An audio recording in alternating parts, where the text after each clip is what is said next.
നമസ്കാരം. ആരോഗ്യ പരിപാലന രംഗത്ത് നമ്മളറിയാതെ വലിയൊരു മാറ്റം സംഭവിച്ചുകൊണ്ടിരിക്കുന്നുണ്ട്.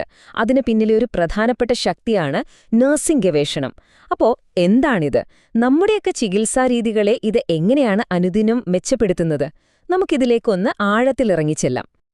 ഈ മാറ്റം ശരിക്കും മനസ്സിലാക്കണമെങ്കിൽ നമുക്കാദ്യം പഴയ കാലത്തേക്ക് ഒന്ന് തിരിഞ്ഞു നോക്കാം. അതായത് ശാസ്ത്രീയമായ തെളിവുകളൊന്നും വരുന്നതിനു മുൻപ് ആരോഗ്യ പരിപാലനം എങ്ങനെയായിരുന്നു എന്ന് നോക്കാം.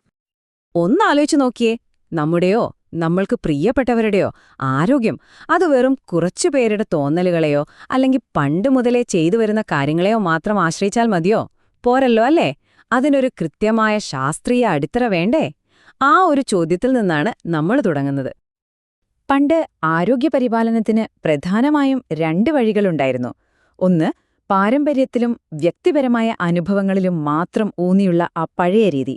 പിന്നെ രണ്ടാമത്തേത്, ഓരോ ചികിത്സാ തീരുമാനത്തിനും പിന്നിൽ വ്യക്തമായ പഠനവും ശാസ്ത്രീയ തെളിവുകളുമുള്ള പുതിയ രീതി. ഈ രണ്ടാമത്തെ വഴിയിലേക്ക്, അതായത് കൂടുതൽ വിശ്വസനീയമായ വഴിയിലേക്ക് നമ്മളെ കൊണ്ടെത്തിച്ചത് നഴ്സിംഗ് ഗവേഷണമാണ്. അപ്പോൾ എന്താണ് ഈ വിപ്ലവകരമായ മാറ്റത്തിനു പിന്നിലെ കാരണം? അത് ഗവേഷണം എന്ന ആശയം തന്നെയാണ്. അതെങ്ങനെയാണ് നഴ്സിംഗ് എന്ന തൊഴിലിനെ അടിമുടി മാറ്റിമറിച്ചത് എന്ന് നമുക്ക് നോക്കാം. നഴ്സിംഗ് ഗവേഷണമാണ് ഈ മാറ്റത്തിനു പിന്നിലെ ഒരു ഡ്രൈവിംഗ് ഫോഴ്സ് എന്ന് പറയാം. വെറുമൊരു പ്രായോഗിക തൊഴിൽ എന്നതിനപ്പുറം നഴ്സിംഗിന് അതിന്റേതായ ഒരു ശാസ്ത്രീയ അടിത്തറ നൽകിയത് ഈ ഗവേഷണങ്ങളാണ്. ഇത് നഴ്സിംഗിനെ കൂടുതൽ ബഹുമാന്യവും വിശ്വസനീയവുമായ ഒരു പ്രൊഫഷനാക്കി മാറ്റുകയായിരുന്നു. ശരി, അപ്പൊ നമ്മൾ ഇത്രയും നേരം പറഞ്ഞ ഈ നഴ്സിംഗ് ഗവേഷണം എന്ന് പറഞ്ഞാൽ യഥാർത്ഥത്തിൽ എന്താണ്? നമുക്കതിനൊരു വ്യക്തമായ നിർവചനം തന്നെ നോക്കാം. ഇവിടെ രണ്ട് വാക്കുകൾ നമ്മൾക്ക് അടിവരയിടാം. ഒന്ന്, ചിട്ടയായ അന്വേഷണം. പിന്നെ വിശ്വസനീയമായ തെളിവുകൾ. അതായതെന്താ?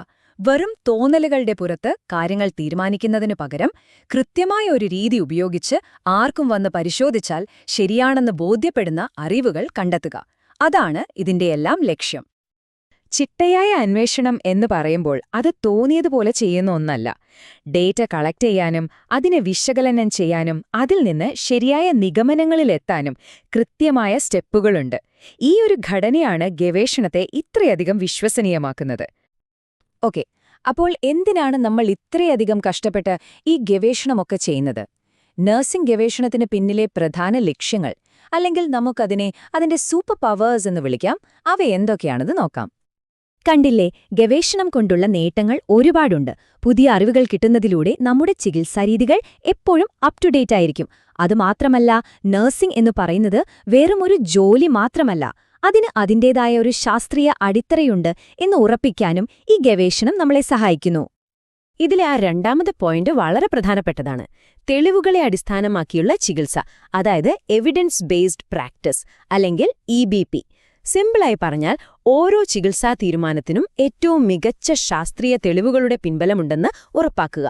പക്ഷേ ഇത് ഗവേഷണ ഫലങ്ങൾ മാത്രമല്ല കേട്ടോ. ഒരു നഴ്സിന്റെ കഴിവും രോഗിയുടെ താൽപ്പര്യങ്ങളും ഇതിൽ ഒരുപോലെ പ്രധാനമാണ്. ഉയർന്ന നിലവാരമുള്ള നഴ്സിംഗ് പരിചരണത്തിന് ചികിത്സയുടെ ചെലവ് കുറയ്ക്കാൻ കഴിയുമെന്ന് ഗവേഷണങ്ങൾ തെളിയിക്കുന്നുണ്ട്. അതെങ്ങനെയാണെന്നല്ലേ നിങ്ങൾ ചിന്തിക്കുന്നത്?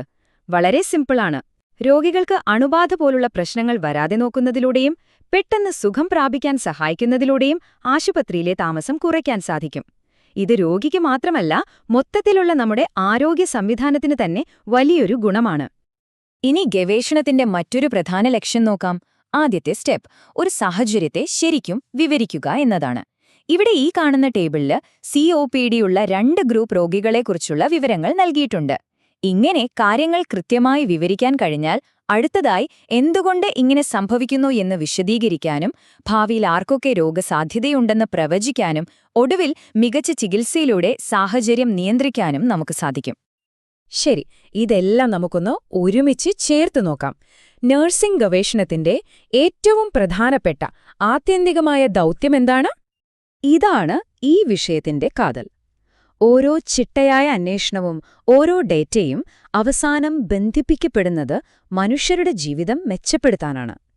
ഇത് വെറും അക്കാദമിക് പേപ്പറുകളിൽ ഒതുങ്ങുന്ന ഒന്നല്ല, മറിച്ച് നമുക്കോരോരുത്തർക്കും മെച്ചപ്പെട്ട പരിചരണവും ആരോഗ്യവും നൽകുന്ന ഒന്നാണ്. ഈ ഒരു ചോദ്യത്തോടെ നമുക്ക് അവസാനിപ്പിക്കാം.